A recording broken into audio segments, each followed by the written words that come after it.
Bien, aujourd'hui, on va s'intéresser au nœud borroméen. Le but de cette vidéo est d'expliquer pourquoi est-ce que Lacan va s'intéresser, va aborder la clinique psychanalytique à travers le nœud, la topologie des nœuds et plus précisément le nœud borroméen. Qu'on voit ici. Lacan nomme pour la première fois le nœud borroméen dans le séminaire 19 intitulé Au pire. Il reprend le nœud borroméen dans le séminaire suivant encore et dans le séminaire 21 des noms du Père. Et finalement, séminaire 22 intitulé RSI, réel symbolique imaginaire, là, Lacan va approfondir et expliquer pourquoi est-ce que le nœud borroméen peut rendre compte de la clinique psychanalytique, mais surtout de son invention. Alors, pour Lacan, c'est lui-même qui le dit, il est freudien, mais il y a deux inventions qui lui reviennent. La première invention, c'est les trois registres.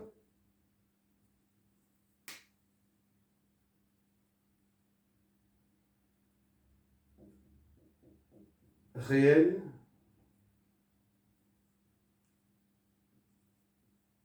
symbolique,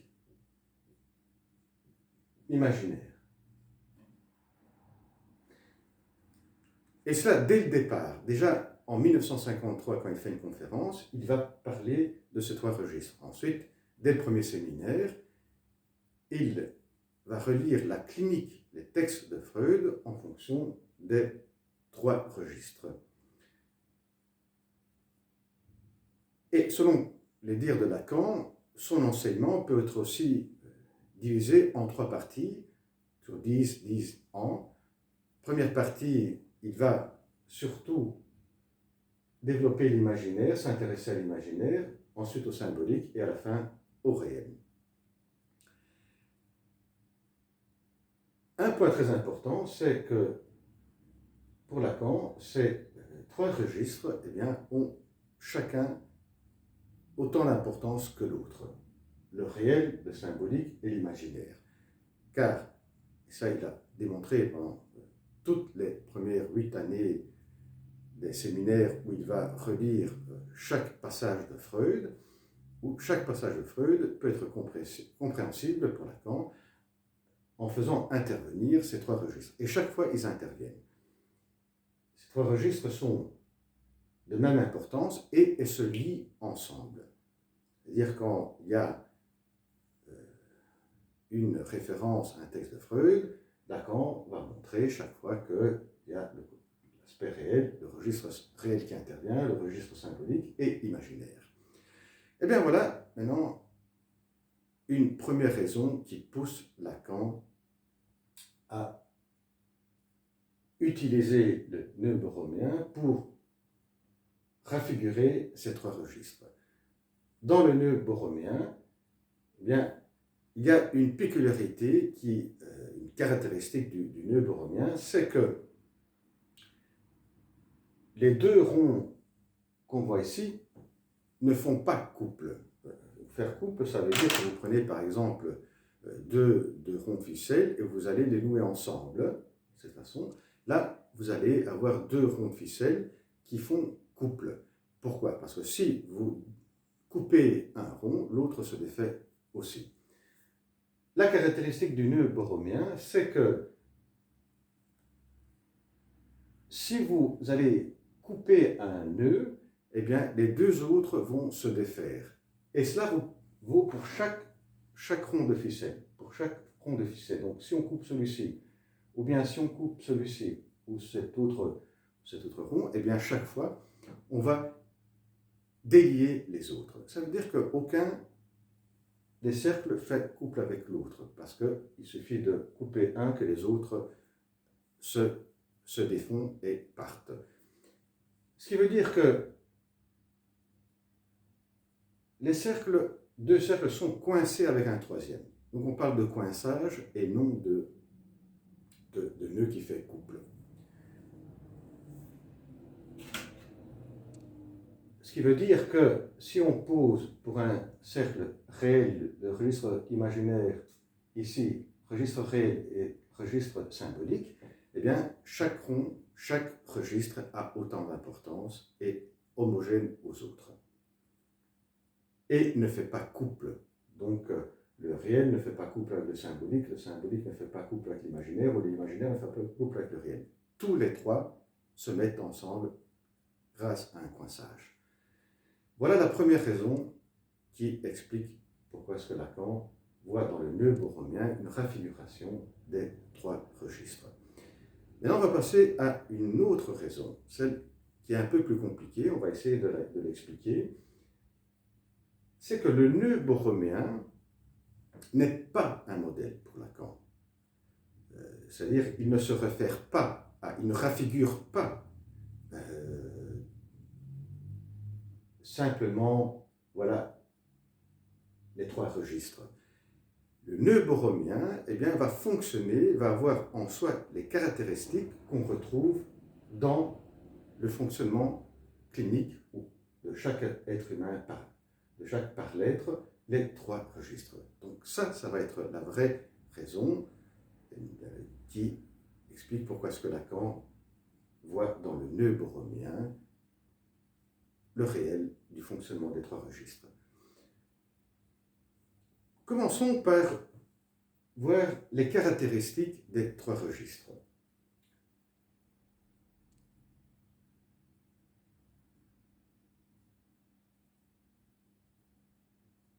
Alors,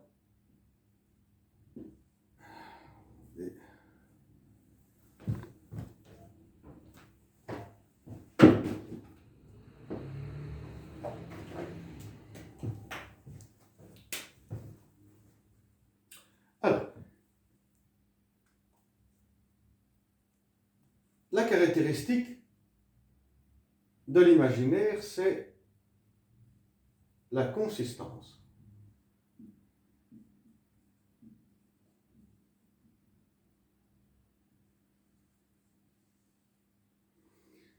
Qu'est-ce que c'est la consistance? Eh bien, c'est qu'il y a un certain corps, une certaine consistance de ce qu'on peut voir, de ce qu'on peut toucher.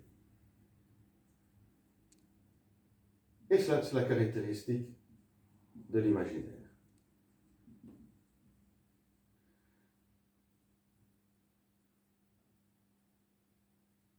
Maintenant, voyons la caractéristique du symbolique. C'est le trou.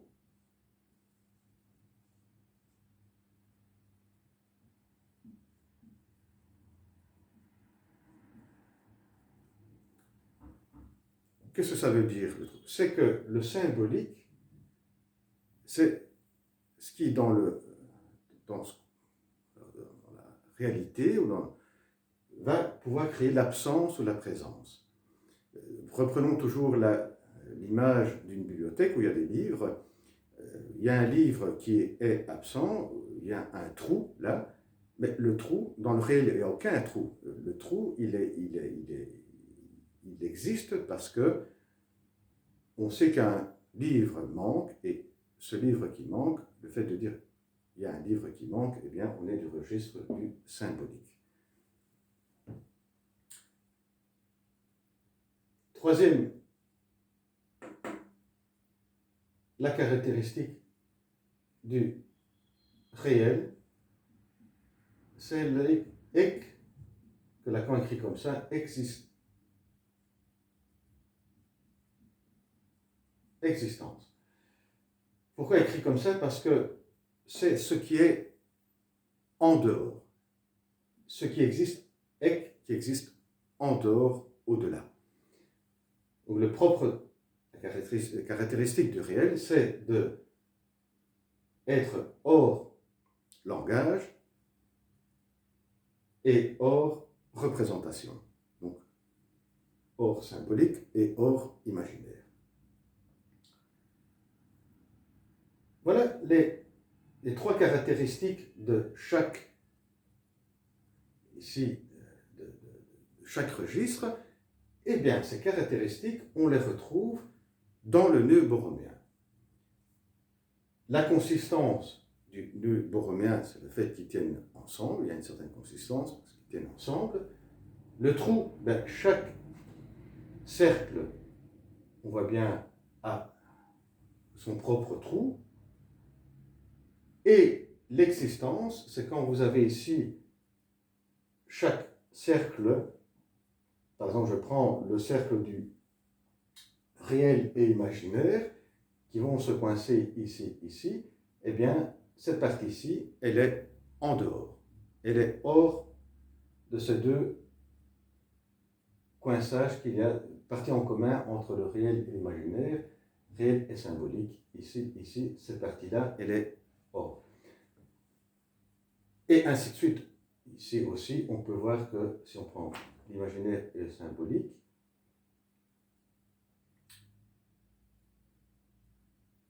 eh bien, l'autre partie, elle est en dehors. On continue. Le nœud borromien permet aussi, par son fonctionnement, de nous présenter ce qui se passe aussi dans la clinique, c'est que les trois, en étant liés, eh bien, ont un impact sur l'autre. Qu'est-ce que ça veut dire? Si maintenant on va prendre la consistance, eh bien, la consistance du côté réel, imaginaire,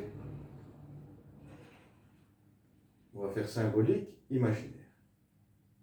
Comme ça, on tient l'ordre de Lacan, RSI. La consistance du côté du réel, ici, avec le nœud, eh bien, c'est que le nœud, il est formé, il doit avoir une corde, des cordes réelles, et donc ça, c'est le réel, et le fait qu'il tient ensemble, cela est la consistance du côté du réel, donc la corde. Les cordes. Côté du symbolique, c'est que les ronds de ficelle on peut aussi enchaîner d'autres ronds de ficelle, eh bien, ils s'enchaînent comme une chaîne signifiante. Donc le symbolique, chaîne signifiante. L'imaginaire, c'est que le nœud borromien, il faut bien se le représenter. Donc, lors de la représentation, on doit bien le dessiner avec, comme ici, sur le papier, on peut faire une mise à plat. Il y a une représentation. C'est le corps, représentation du nœud borroméen. Maintenant, on va voir du côté du trou. On va peut-être écrire ici.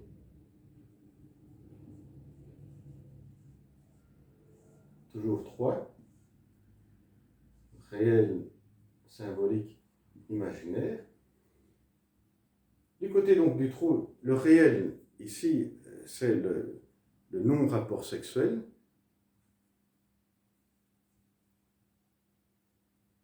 C'est l'autre, comme il écrit, comme il dit Lacan, l'autre sexe.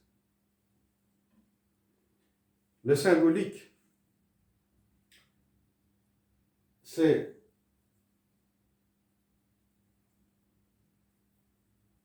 le refoulement originaire.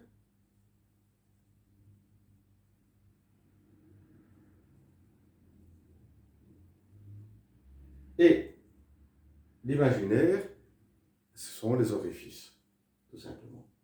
Orifices.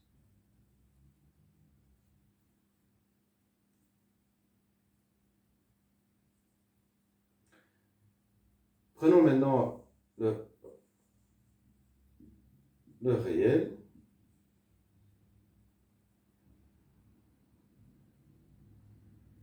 L'existence, pardon.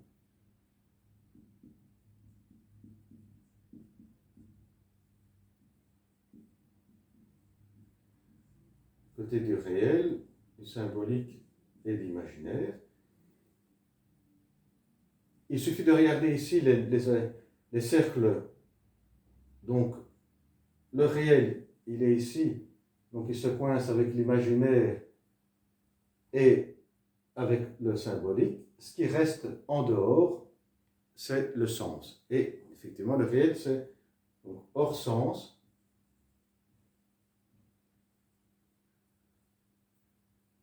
Le réel n'a pas de sens, il est hors sens. Le symbolique, vous l'avez ici, bien, dans le symbolique, ce qui est en dehors du symbolique, c'est la jouissance la jouissance autre qui est la jouissance hors langage, et on la voit ici, donc le coincement entre symbolique et réel, symbolique et imaginaire. Ce qui reste en dehors, c'est la jouissance autre, c'est hors langage, jouissance hors langage. Et l'imaginaire, c'est la jouissance hors corps, la jouissance phallique. L'imaginaire qui coince avec le réel et qui coince avec le symbolique. La partie qui reste en dehors, c'est la jouissance phallique, la jouissance hors corps.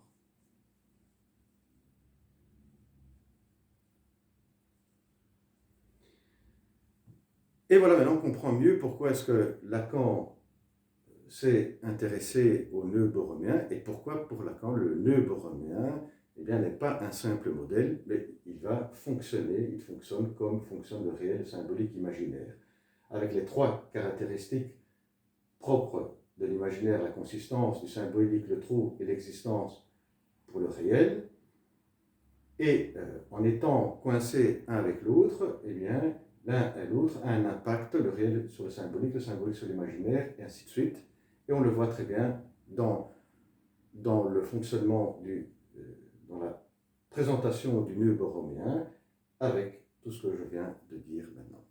Eh bien voilà, pour terminer, la question que Lacan se pose vers la fin du séminaire, c'est qu'est-ce qui fait qu'on puisse nommer ce cercle symbolique, l'autre imaginaire, l'autre réel? C'est le problème de la nomination. Ça demande une autre vidéo qui nous amène après au séminaire qui vient après le séminaire RSI, qui est le séminaire sur le symptôme. Et bien voilà, à la prochaine vidéo. Au revoir.